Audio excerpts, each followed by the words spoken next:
If you're interested in skipping all of the pleasantries and just getting straight to the point, I have a chapter timestamps listed in the description box below.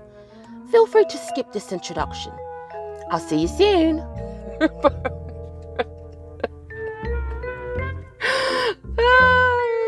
Bro. Now, I myself have used this statement, but when I tell someone that, what that means is, if me and my husband had an argument and you were aware of it, like maybe you were over here, that stays here. Or if I'm going through something with my job or my income, that's my business, and don't nobody who don't live in this house need to be given that information. So when it comes to family business, that's one thing. But what I'm talking about is family secrets that harm us and even those around us. For instance, sharing that my job might be laying off a bunch of people and I may be one of those people equals my business. But Uncle Larry being a child molester that everyone knows has victimized family, children, and even beyond,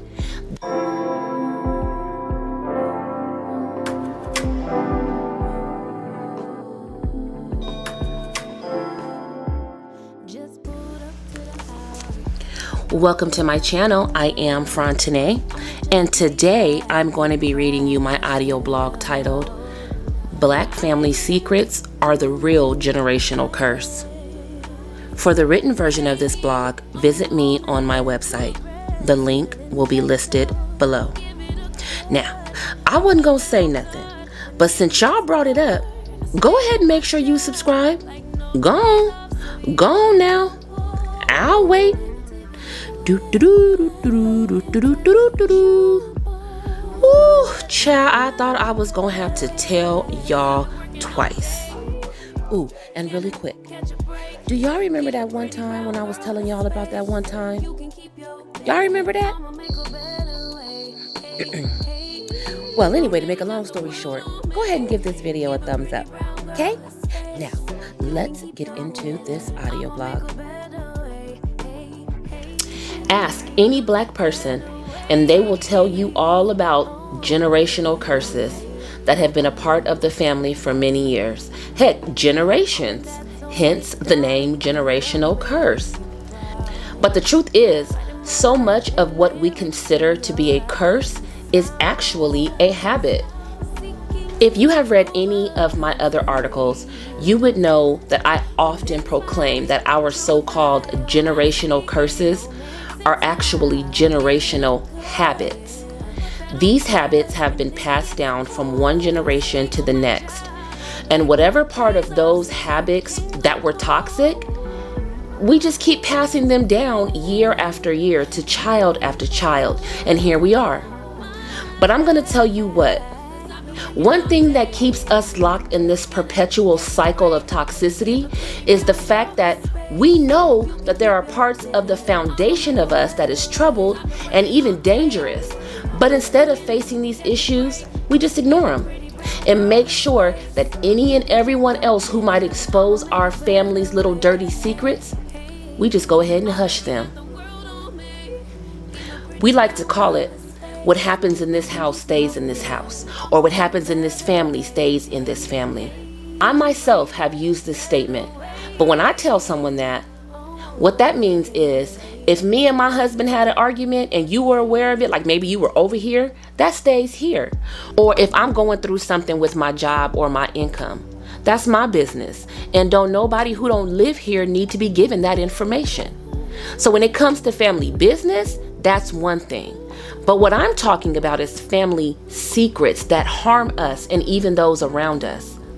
For instance, sharing that my job might be laying off a bunch of people and I may be one of those people equals my business.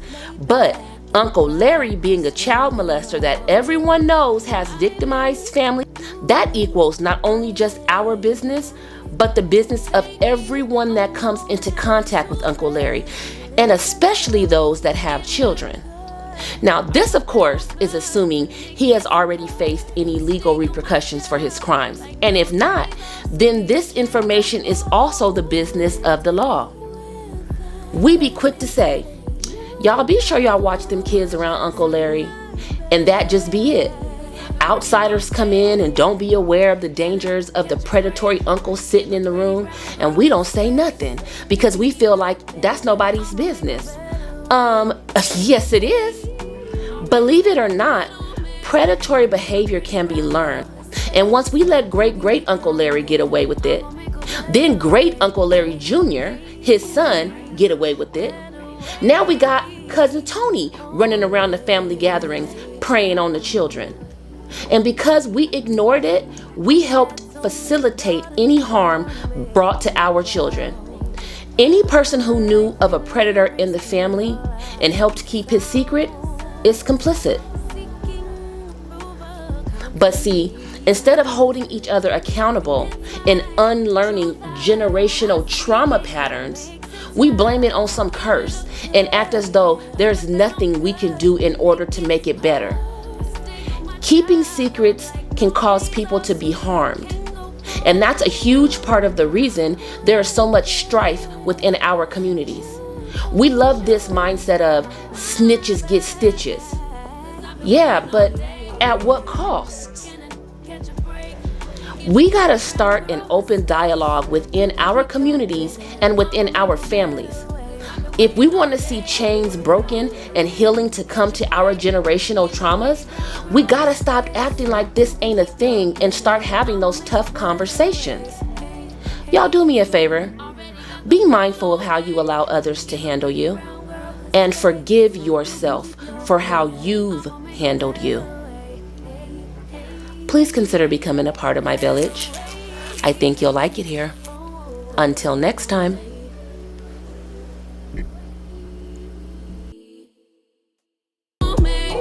Give a pretty brown girl a space. You can keep your wit. I'ma make a better way. Hey, hey, better way. Oh,